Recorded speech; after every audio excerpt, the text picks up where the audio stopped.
The config error tells you the drive can't enable the output because something in your configuration is incorrect or incomplete. And because there are so many options in the WEG CFW300 drive, it would normally be a daunting task to figure out what the issue is. The good news is the CFW300 drive tells you exactly what the problem is in parameter 47. This drive is showing a config error, so let's go to parameter 47. And we see the error code is a 4. So we bring up parameter 47 in the programming manual, and it says 2 or more digital inputs have been programmed as a stop function. Now you could poke around the digital inputs using the drive's HMI keypad, but it's so much easier to see what's going on using the free WEG programming software. My computer is connected to the drive using the optional USB module, but any of the COM modules will work the same way. I just click on the quick parameter monitoring to bring up this dialog. Now, even though I'm connected via USB, it appears as a serial port to my PC, so I select this guy. The PC's device manager tells me it's on COM port 13, so I put that here.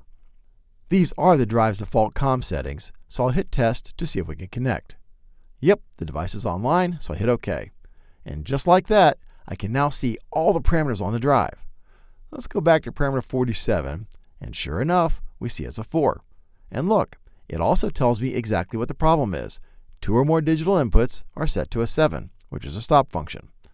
So I'll search on DI for digital input, and sure enough, digital input 3 and 4 are both set to a 3-wire stop, which confuses the drive because it doesn't know which one you want to use. If we change one of those to not used, wait a minute, we still have a configuration error. Well, let's go back to parameter 47. It's got a new error code that says we have a digital input program for start without a corresponding stop, or the opposite, which is exactly our issue. We have a stop and no start. So let's search on DI again, and we see that we have a 3-wire stop without a corresponding 3-wire start. Let's change this guy to a 3-wire start, wait for it to take effect, and now the configuration error is gone and the drive is ready to use. So how cool is it that this drive held my hand and walked me step by step all the way to a solution? I love that feature.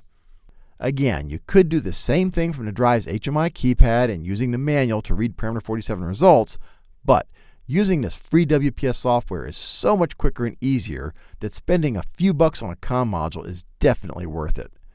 So, the bottom line is, if you get a configuration error, go to parameter 47 and it'll tell you exactly what the issue is.